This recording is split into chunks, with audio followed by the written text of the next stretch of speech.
Sauce. Hey, you like Pez? It looks like that. Here's Heaney from the boundary line. He's an expert at these. From the boundary line!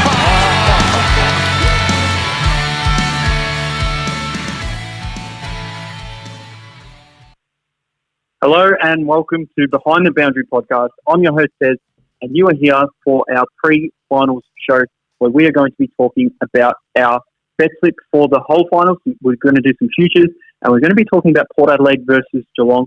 We're also doing a show tomorrow where we will talk about the other finals because, of course, on Behind the Boundary, we want to have the most up-to-date information as we can. How are you, Sauce? Yeah, good, Pez. A lot better than the sounds of you, mate. You're sounding a little bit muffled today. Today is your moving day, of course, Pez. You put on your big boy pants. All the winnings from the pod have gone towards buying a nice little property, a nice little house. Well done, Pez. Yeah, so the internet's not connected or anything yet, so I am over the phone on a Bluetooth connection with your thing in this coronavirus time, but we'll try and get through it, I guess. Yeah, we most definitely will push on and get through it, Pez. Very excited for tonight's show because we are reviewing My Cats versus Port Adelaide. We are getting into the futures for the final series, as we've said. And just give you a little hot tip, Pez. I've gone a little bit cheeky with some of those future bets because I think that's the best way to approach it. Oh, you're kidding because I think I've gone a bit cheekier. Yeah, we'll see, Pez. It's not called the Cheeky Punt show for not a good reason, Pez, is it? Well, that's it, the Cheeky Punt show, and the listeners are ready to go and ready to hear some of our talk about the finals. But you did mention the final tonight, so what we might do is if we go into the bet slip source, we'll go through the specials for all the listeners out there, and then we might get straight into it. Sounds good, Pez. Let's go. The fact that the size of the bets was relatively small. Now Bex with an opportunity about 50 metres out. I was with a mate and we were getting sort of ready to leave, and he said, I think I'm going to whack 10 on Maxi. Do you want some as well? And I said, Oh, yes! Yes! Yes!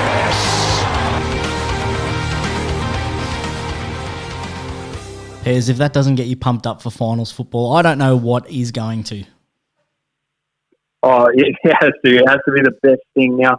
So before we do get into the specials, talking about finals, I am a little bit disappointed because having that week off, it was a bit of a downer on it, I think. What are your thoughts? Yeah, it sort of took away from that build-up that you normally sort of get. It's really hard when there's so many restrictions in place of coronavirus. Normally, you've got a whole lot of movements in terms of, not trades, but like delistings and player news. But because of the social bubble and the coronavirus hubs that they've been in, a lot of clubs, I think, as soon as they're finished, have just gone, you know what, guys, have a couple of weeks to yourself. And there've really been no big news, which means the finals haven't been a big build-up. No, it's it is super disappointing. Like I was watching, obviously, Totally Wild last weekend when we had that, but not to have the footy on and to just have a week off. Like, it's great for the clubs, and the clubs are all for it because they get to recover and things like that. But I don't think it's good for those teams that finish in the top four and win this week's Sauce. Yeah, you're playing, one game two games in 4 weeks. If you win tonight, so tonight or tomorrow night in the qualifying finals, so it's probably not good in terms of consistency. But if your team is good enough to win the first week, then you should be able to maintain and back it up in a fortnight's time. But you are correct; it does give an advantage, as we've seen in the past. Those teams that do sort of get on a bit of a roll, and the Western Bulldogs, famously in 2016 being able to build up a final series and come from wherever they came from. But the teams more likely are playing those 4 games generally do burn out as well. So it's a double-edged sword, Pez. You can make a case for either way. You can, but I really loved it when the team, finished top 2. They were able to rest their players the week before in round 22 or round 23, and not get fined for it or anything like that like they do these days. And then they go into their first final, big hit out, and then earn their week off. And all other teams have had to play every single week, and they've had to play their best players because they're not up the top of the ladder. So I think that gave them a really big advantage. So the teams at the top I think, have a lesser advantage now, but it's all different with this COVID-19 because 2020, it's going to be a weird premiership. Especially with, as you said, the coronavirus, making sure that we're using hubs. I mean, for all purposes, the week off wasn't for the hub purposes. It was for the tradition that they're sort of starting to create with that week off before finals. And I totally agree. I think if you finish in the top four, you've earned the right through your general play of the season and saluting yourself throughout the season as one of the top teams, earning your top spot, earning your not only the chance to a double chance and second chance and a really short pathway to the grand final, but I think you've earned the right for round 22 or 23 or whatever it is to be able to rest your players. Like the team's battling for 8th. Everyone's going in fresh, which means that the football should be better, but realistically, it gives teams that are just scraping in that extra chance to rest because they've spent the last month. Look at the teams that just made it. So like St Kilda and the Doggies, they've really, really been pushing the last month to make sure that they make finals, and they come into a final series and elimination final fresh and ready, and it's not as fair to some of those other teams that have earned the right to rest their players. And look at the biggest example of it is the West Coast Eagles. They've been decimated by injury. Their whole midfield's been injured. They're not going to get Elliot Yeo back, but it's looking like they're going to get a few back, and we'll find out tomorrow about 6:25 when the teams do come out. And if they didn't have that week off, they wouldn't have got some of these players back. So they're going to be nearly up, fit and firing, ready to go to take on Collingwood. And if they played them last week, if there was no break, they wouldn't have been, and Collingwood probably would have had a much better chance to beat them. Yeah, and again, like whilst we want the best teams in the finals, West Coast finishing 5th, obviously, they didn't finish top 4, and they had a shocking earlier the season, so that they didn't earn that right to be able to rest the players. And if you struggle through to make 5th and you have some players injured, tough luck in my books. I think if you're going to have a week off, they should have a week off before the grand final, so the two best teams, like they do in the NFL, can get all the players healthy and ready, and the best opportunity at having the best output of actual skill of football. And as we've said in the past, you could even do maybe the awards that week, because they are really determined on doing the awards before the grand final. So then you do the whole week of awards. You make a whole festival of footy for the week, enjoy the Friday, the Saturday, the Sunday, bang, into the grand final. You're loving life. Yeah, I don't like where as all the listeners know, I don't like where the Brownlow's situated at the moment. You've got prelim final on a Friday night, prelim final on a Saturday night, you've got the Sunday, and then you've got Brownlow on a Monday. And then you've got grand final week, obviously. I think it's too much. I think the Brownlow should have already been done in the week off. And that award, but there's ideas flying around everywhere. We're sure people listen to this podcast anyway and steal a couple of them. So we'll see about that. But let's tell the listeners about the specials this week. Cyril takes a special and goes bang. Geez, you can tell it's finals footy, can't you, Sauce? Because we're pretty excited just to talk footy. But the specials this week, we've got sports bet. Thursday and Friday, we've got 3+ leg same game multi. We've got Port Adelaide versus Geelong and Brisbane versus Richmond. I imagine they'll bring out that for the Saturday games as well. They haven't done it yet, but keep an eye out for that. Ladbrokes have the $2 line for the first week of finals, and they've also got the 3+ leg same game multi for all finals games. Neds obviously have exactly the same company, different colour. Bet365 have AFL early payout and the Footy multi-bet offer. Tab has AFL finals same game multi, 3+ legs all games, and they've got win by 12+, double your winnings in week 1 up to $50 in bonus bets. All finals in points bet lead at halftime and you win. So if you're going to put a head-to-head bet on and you do get points bet specials, I'd head over to them, because if you lead at halftime, it's paid out and you win, and then you'll probably get banned. And then they've got 4 specials, one for every game where they mix the players together. So we're going to tweet that out at Behind the Bound. So if you want to see all the specials in one spot, that's where you go. Yeah, make sure you're very careful when you're betting the promotions for PointsBet. As we know that if you do win a couple, you do get the ban and get the. I actually went on to PointsBet today, Pez, just to see if I could see if they'd forgotten about my ban and see if that. I can't even tap in the promotions thing, so I tap in the promotions thing and then I click on. For example, there was one of them saying Dangerfield to kick a goal or whatever as part of their promotion. I click on it and it doesn't even allow me to put any money down. Definitely banned from promotion. So the up yours still to a PointsBet. You know what? I respect PointsBet for doing that, because that's absolutely wonderful. Because if I go on to Sportsbet, for example, I'm banned from their promotion, I can still click on the promotions and see the promotions that everyone else is getting. I can still see that. But with me, I prefer not to be able to see it because when I click on my little account tab, it just teases me. Power plays, 0. Bonus bets, 0. Specials, 0. Yeah, well, I've still got 50 in my PointsBet account, mate, that I'm refusing to use just on principle. I'm just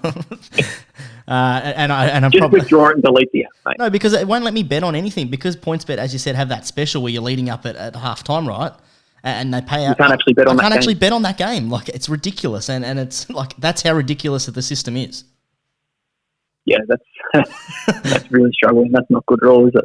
No, not at all. But let's get into the main events, the Thursday night game pairs, finals football. Super excited about this game, obviously, because it is my Geelong Cats. Feeling a little nervous here, 2.5 hours out from kickoff. We have got the first finishing Port Adelaide Power playing Geelong, $1.71 favourites, Port Adelaide. The line is 5.5. Geelong outsiders at 2.15 plus 5.5, obviously. Pez, what do you see happening in this one? Well, this is a really intriguing game for me because last time Geelong really took it to Port Adelaide. Tom Hawkins on Tom Cleary. He kicked 6 that night. So, yep, six goals, won by 60. Absolutely towered across him. But we've got Ryan Burton, Zach Butters and Tom Cleary coming in. So it's interesting that Tom Cleary's coming in after getting 6 goals kicked on him last time against Geelong. Riley Bonner, Jared Lena, who is omitted. I actually don't mind him off the half-back line for Port Adelaide. He's a decent kick. And Boyd Woodcock. Tom Atkins and Reece Stanley come in, and Radigalia and Jack Stevens has been omitted as well. So we've got a couple of omissions there. But very interesting in terms of Port Adelaide. I think they've really played their grand final, and their grand final was the last round where they had to win to finish top of the ladder against Collingwood there. So they've made a big deal about being minor premiers from the start to the finish. First time since Essendon did it in the year 2000. Geelong have just done their business, done what they needed to do. They finished in the top 4, which is what they needed to do, and they're ready to go. They've got the big time players. I think they can do it. There's one weakness is in the ruck, because I think that if they had someone like Todd Goldstein this year, which North Melbourne should have started their rebuild earlier, they'd be fit and firing and favourites for the premiership. But I think they should get Todd Goldstein next year, but that's another story because we're talking about the finals tonight, aren't we, Sauce? Yeah, most definitely. Every year it seems to be Geelong's backbone that really, that thing that can definitely underpin a great season is their ruck. They're coming up against a pretty decent sort of ruck and a midfield in Port Adelaide, and I'm glad that Scott's brought in Reece Stanley for this one. I agree with what you're saying there that Port Adelaide have definitely not. I don't know if it's played their grand final, but they've definitely been pushing to finish first. Out to prove everyone wrong, and I think that was the wrong mentality to go about it. We see teams quite often who go out to prove things and finish meaningless. They waste themselves before. It was very obvious in Geelong's last game against Sydney that they were in cruise control for most of the game, and they escaped with a win. But you did exactly what they said. They need to win those games. They just got through. For me, it's time for Geelong to get this bullshit monkey off their back coming into it off on a bye and that first week of finals. Since Chris Scott's been there, he's got a record of 4-11 in finals since 2012, which is really, really disappointing considering many of those times we've finished in the top 4 and we should be winning that first week. We haven't won the first week of finals dating back to when we played Hawthorn, I think it was 4 or 5 years ago. Probably even longer. So it's something that we need to get done. We have been the informed team probably coming into finals. Won 7 of our past 8 matches. Port Adelaide have sort of shown a little bit of exposure, and they've got some places in their game that we can definitely capitalise on. But I really like Geelong tonight, and I think that playing at Adelaide Oval is a similar sort of ground to what we've played in before. We've got a really decent record there. I think we've won, I think it's 5 of the last 6, dating back to, I think it was 2015. I could be wrong on that stat, but we've got a good record over there. I like the Cats in this one, Pez. Yeah, I don't mind the Cats, and a lot of Cats supporters on Twitter, so I've noticed, like the Cats, but are also nervous at the same time. Are you nervous at all? Super nervous, Pez. Yeah.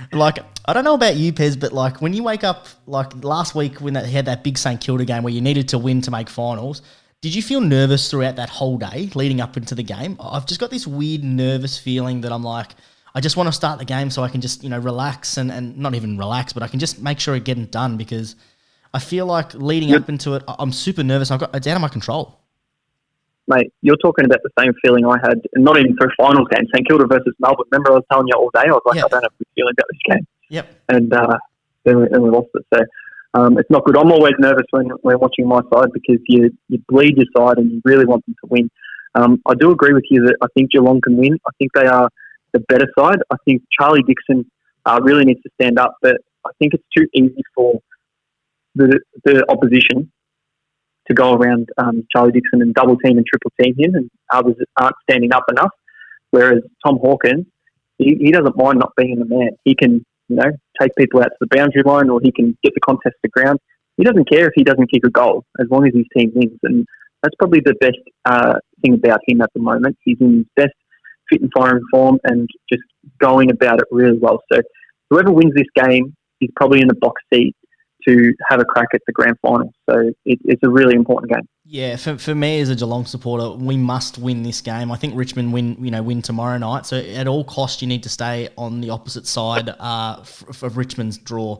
Losing tonight and putting yourself in the prime position to maybe have to go through Richmond for a grand final, I don't think that's how you win the premiership this year. I feel like if you want to win the premiership this year, you need to stay away from Richmond in that that qualifying final.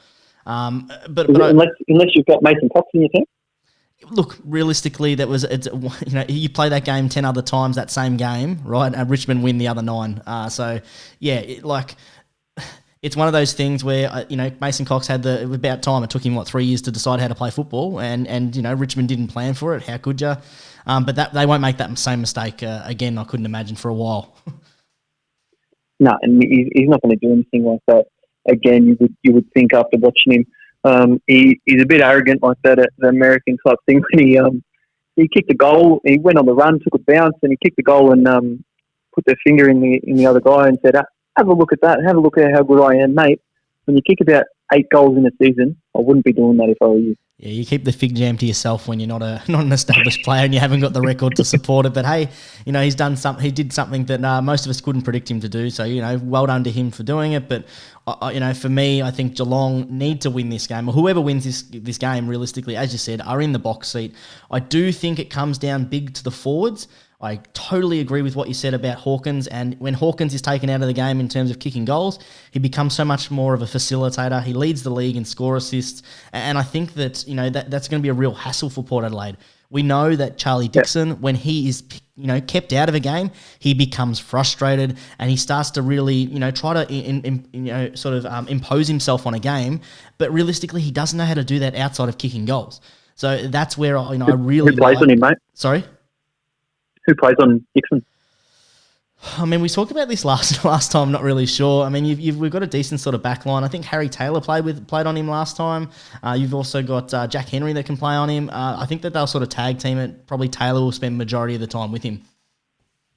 Yeah, and they're both probably the 2 strongest players in the competition in Hawkins and Dixon down either end. So I am looking forward to it tonight. It's finals. So it's probably not going to be a shootout either. You've got to have that really tough footy. I think Dangerfield is a big factor though, because you can swing him anywhere.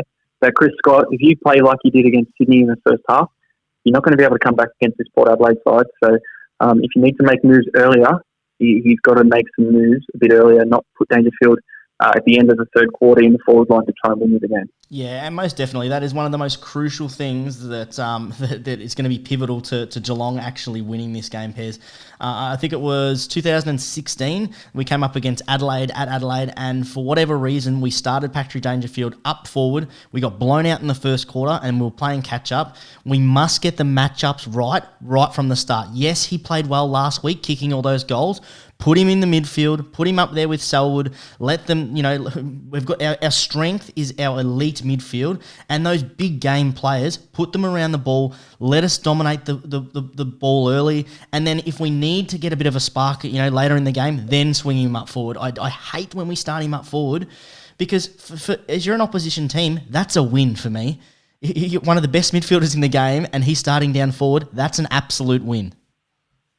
Yep, you just put someone on him and you can plan for him right from the start of the game. If you do it mid-quarter or, 30% through a quarter and you just swing him up forward, it's harder to adjust for the opposition coach and the opposition coaching staff. So I think, you have to start him in the midfield. You start your strongest midfield there, and you just go hammer and tongs from the start. It's going to be physical. It's going to be tough. It's going to be amazing. And we're going to bet on the game, Sauce. Yeah, we are going to have a bet. I feel like we're just going to... I feel like I could talk about... It's actually made me a little bit relaxed, Pez. I feel a bit more comfortable talking about it. Not as nervous, but we do have to lay some bets in this. For the final series, we do have the option of betting on one every game. Obviously, we still are trying to stay away from that 200, going over that 200, which quite often we normally don't. There is the option for the cheeky if you want. The cheeky can be used as an additional bet within a game if we want. And that's about it, Pez. Yeah, that's it. And the most exciting thing about this first bet is it's pre-finals. So we're going to put some futures as well, which we're going to speak about on this show. So this show, as we said in the intro, Port Adelaide versus Geelong bet, plus some futures bets, a multi if you've got it already, or you might put your multi out tomorrow. We're going to do a show tomorrow. We've got more information about the other three games. And we're going to talk footy because I reckon we could do an hour and a half show for each game because we just love talking footy. Most definitely, Pez. I actually said to you after our last two shows, the recordings, both times, I sound like a broken record. I'm like, I actually really missed just talking football. I felt like with all the rush of the coronavirus, it was non-stop, bang, bang, bang, had to get the show done, got to get the show out. But actually talking footy, and, you know, it's what I miss the most about sitting at the pub with a froth because that's where you talk footy. That's where you have those big debates. So I agree. I love talking footy. I can't wait to get into those games tomorrow. But let's focus on the big one and the premiership favourite just there, Pez, Geelong versus Port Adelaide. That's it. So Port Adelaide versus Geelong, really massive question. I've taken advantage of Sportsbet's special, the three-game, same-game multi-special Sauce. I'll put Geelong in there as head-to-head. I think Geelong can get the win tonight. Cam Guthrie, who's been one of my favourite players to watch this year to get 20 or more disposals, and Tom Hawkins to kick a goal. Surely he can kick at least one. He kicked 6 last time. That's 3 legs, $3.30 that gets me. And, of course, I'm going to chuck the max on it because there's only 4 games. Yeah, love that bet, Pez, because I've done something very similar. As you heard from, it may be a little bit of bias, maybe betting with my heart here, but I do think the numbers stack up towards Geelong. So I've chucked in, them in my multi at, I think it was $2.15 or $2.20. I've also gone Tommy Stewart to get 15 or more disposals. They have been really using him well throughout the season. He's normally a lock for 15. And I've gone with a little bit of outside of value, Joel Selwood to get 15. Now, he's been getting that recently. He has been in and out of form, but it's finals, and this is where he actually shows he's one of the best captains in the lead. He leads from the front. For him to get 15 was paying $1.50, and I've chucked that in there. Money for VBs, Pez. Chucked the max on it, $3.75. So very excited for that bet. So you got a $3.75 one. I've got a $3.30 one. Really excited about that. What we'll do is we'll get these bets out before the start of the bounce on Twitter, this plus our future bets, and then we'll do the full bet flip tomorrow when we have the rest of the games sourced. Yeah, most definitely. I've also got a multi that I'm going to get out tonight, Pez, because I have got Geelong in my multi. I had a bonus bet from my last round, a $10 bonus bet, so I've put my multi down as Geelong, St Kilda to win, and West Coast to win. Just 3 legs, no bonus back or whatever. $6.42. Talk about being nervous, mate. Finishing 6th, playing against the 7th Bulldogs, being nervous about that game. I'm not going to speak about it now because we're going to be here until the start of the bounce. So I'll speak about that game tomorrow, but yeah. Very nervous times playing against the informed Bulldogs there.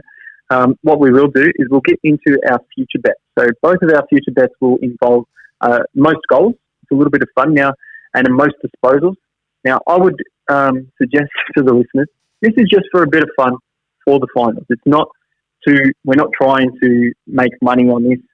We're just doing it. It's a kind of a cheeky bet just to throw it down there, a little bit more interest and a little bit of fun. So it's not so much the serious type, I would say, Sauce. Yeah, most definitely. It's one of those things where you can't really decide. Like you're talking about potentially 3 weeks or 4 weeks into the future. You can't actually see that. You can't predict that. You don't know who's playing who and what the matchups are. So you're just looking for a little bit of value. It's a little bit of cheeky fun, similar to our cheeky rule where we put down 10. We're not betting a big stake here, but if it gets up, and it's nice to keep some interest within games, throughout the season. And it's always fun grand final day when you're sitting there trying to add up who actually is winning the most goals and who's winning the most disposals. And obviously the future ones, it's good to sort of have a bit of a punt, when you're 4 weeks out. Yeah, and the thing with the most goals and the most disposals, if you're a team that's going to make the grand final and you're going to win the first week and win the second week and then play in the grand final, you play 3 games. But if you're going to come from the bottom 4 source and play in the grand final, you're going to play 4 games. So you've probably got a better chance to win the most goals and the most disposals. So those are the type of things you've got to think about, and that's why these ones aren't money makers for the punters. I think they're money makers for sports bets, to be honest.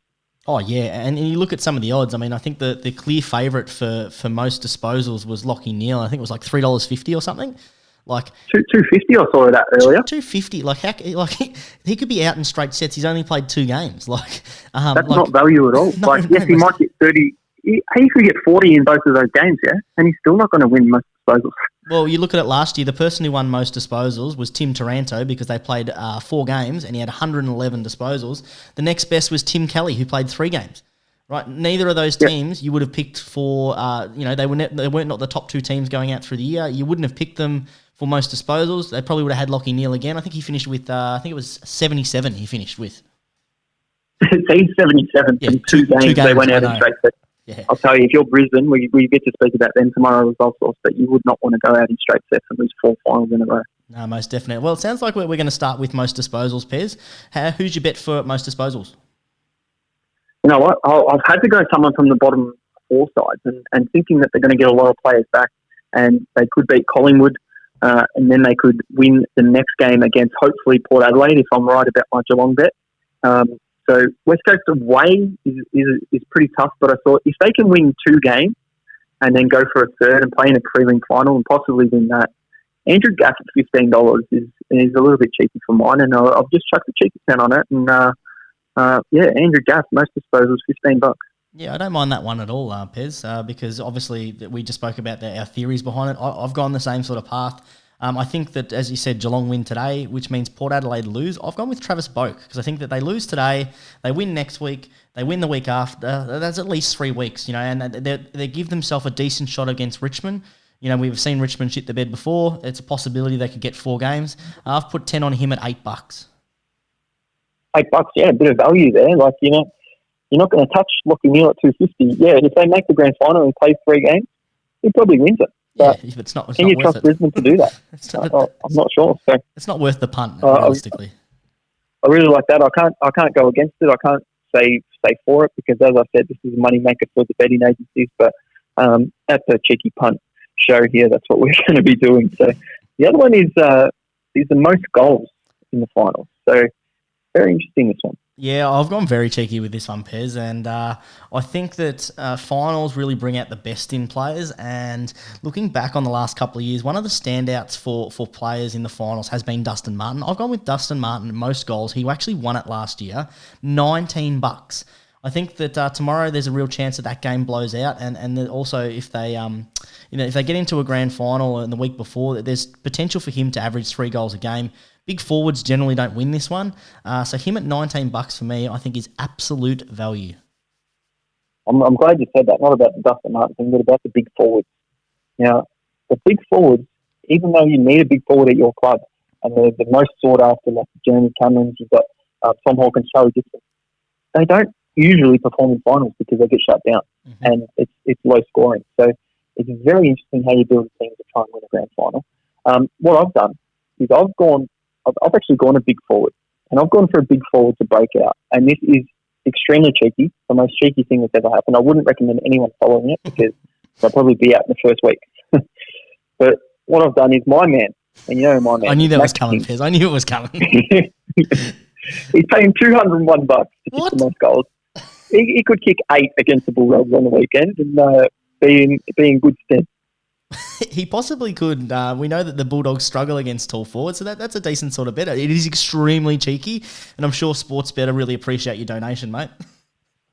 Yeah, they'll appreciate my $10 bet, and hopefully they'll give me an email and say, hey, you keep betting like that, we'll let you have promotions again. Yeah, probably not, though. Probably not. If you're only betting $10, if you chucked 100 on it, maybe they might get it back. Maybe I would. So this is where it's interesting source. I really like the part where we don't discuss each other's bets, and we hear it for the first time here. But we knew we were doing most goals. We knew we were doing most disposals. But the other 2 bets are up for us to do whatever we want to do with. So what are your other bets for the final? My other bets, I'm going to tell you both of them because they sort of connect into it. I like betting on the premiership, and I also like betting before any big sort of sporting tournament or final series, I always do the bracket. You got to love a good bracket. And if everything pans out the way that I think it is, I've gone the exacta, the AFL exacta, which is the two teams and who's obviously going to play in the grand final and also where they finish. So, they have to, the home, I've gone Richmond and Geelong at $9 and I've put 10 on that. So if it all goes the way that I think it does, Richmond will win their game, Geelong will win their game, and then Geelong and Richmond win the second game. And that will mean Richmond will be the home team. Now, if Richmond lose that game and Geelong lose that game, well, then my bet's done because there's no chance that Richmond can finish as the home team. Oh. Yeah, because there's an exacta and there's a quinella. So I've gone the exacta. So I need to have Richmond and Geelong both, Richmond win their final to finish. No, is that wrong? No, that's right. I've done it right. I've done it right. Yeah, I've done it right. So Geelong finishing second, Richmond finishing top. Yeah, that's fine. Yep, Richmond is the home team. $9 on that. So Richmond have to win the grand final, then? Yes. Oh no. They just have to enter the game as the first team, as the home team. Oh mate, I reckon you're confusing everyone out here. But that's paying $9 if you win tonight, win tomorrow, Geelong and Richmond. You're probably in the box seat to get that. And you said the other one connects to it. Yeah, the other one connects to it because I've actually got Geelong. As I said, I think they've got a really great road to the grand final if they can win tonight and avoid Richmond until the grand final. Why not chuck a cheeky 10 on them at $6 to win the premiership? And I think over the last probably 10 weeks... I knew that was coming. Hey, over the last 10 weeks, we've been one of the most informed teams. We demolished every team in the top 8 except for Richmond. But as we said, on a grand final day, anything can happen. And if we made it that far, $6 is absolute great value, I think. I think looking at Geelong's team and their form, it's probably the best year for them to go for it. But to be honest, I agree with all the Geelong supporters on Twitter who are really worried about their performances in past finals series. Yeah, most definitely. And that's the thing. I say this every year that it's paramount that we win. In order for Chris Scott to survive, he needs to stop just making finals. We need to make a grand final, and this has to be the year. It's definitely the last year for Ablett. It'd be probably very close to last year for Harry Taylor. There'd be a few other those senior players in there that are getting pretty close to the end of their career. Our window is open. Tomahawk's in the best form of his career. We've got a whole lot of different, developing midfielders coming through with Sam Menegola, obviously getting All-Australian for the wing. You've got a really dominating background. It's the best time for us to win, and I'm not going to go through it again. I already started rattling on, but yeah, I think that our window is almost closed if we don't make a grand final this year. Mate, I can hear the passion. I can tell this is finals footy. You guys are playing tonight. This is big. You guys are playing tonight. You can't go to the game, unfortunately, but you will be able to watch it on the TV and ready to go. So I can hear the passion in your voice. I'm very excited for you, but let's go to Cats tonight and see how we go from there. My two bets, Sauce. I've gone a little Brisbane Lions stage of elimination in the semi-final, straight sets, 375, which means they have to lose tomorrow night to Richmond, which is what you want to happen, and then they have to lose the next week to either the Bulldogs or St Kilda up at the Gabba. They probably have a home final there. So it's a little bit cheeky because I'm just hoping St Kilda can beat the Bulldogs, Richmond beat the Lions, and then St Kilda can get over the Lions when we lost by 2 points last time up there at the Gabba and make our way into a prelim final. That would be ideal. Yeah, see, I don't understand that with Sportsbet. $2.50 for Lachie Neale to have most disposals in the finals, but $3.50 for them to go out in straight sets. Like that, the math doesn't work out there. Yeah, it doesn't seem to work out, does it? Like $2.50, like everyone's like, oh yeah, I'll jump on, because Sportsbet want to do. They want you to jump on Lachie Neale, and then they want Brisbane to lose. That's what they want to happen. Like if Brisbane win them first week, that's still great for Sportsbet because they could lose the prelim very easily against one of the better teams. Yeah, most definitely. But I only play 2 games. Yeah, that's what they're cheering for. They're cheering for the money makers. They want someone at the $10 mark to come, so they don't have to pay out 1 or 2, punters and and collect everyone else's. Yeah, they'd be happy if Max King kicks the most goals as well because they only have to pay out my $10 because no one else is going to put any cents towards that. Yeah, yes, true. My fourth bet is on the Gary Ayres medal, and we know what the Gary Ayres medal is. It's the best player of the whole final series. So a little bit similar with how many games you play. You probably have to play at least 3 to win this Gary Ayres medal, and it's probably going to be someone from the premiership team. So what I've done is I've just gone Dustin Martin at $6 because I think he has a massive influence on all games. especially in the finals. Yeah, that's a great pick. Pretty sure he won it last year as well. He did the whole clean sweep of it all. It generally is going to a team who has made he's won it twice. He's in 2017 and 2019 he's won it. So you say if they go through to another grand final, he's in really good stead to win a third. That's it, and that's why I've gone that. We've got our 4 futures on. You've got your multi. We've both got our Geelong bet as well. It's looking good, and I'm excited. There's a couple of hours until the bounce. Yeah, can't wait to get into it, mate. It's about 2 hours before the game.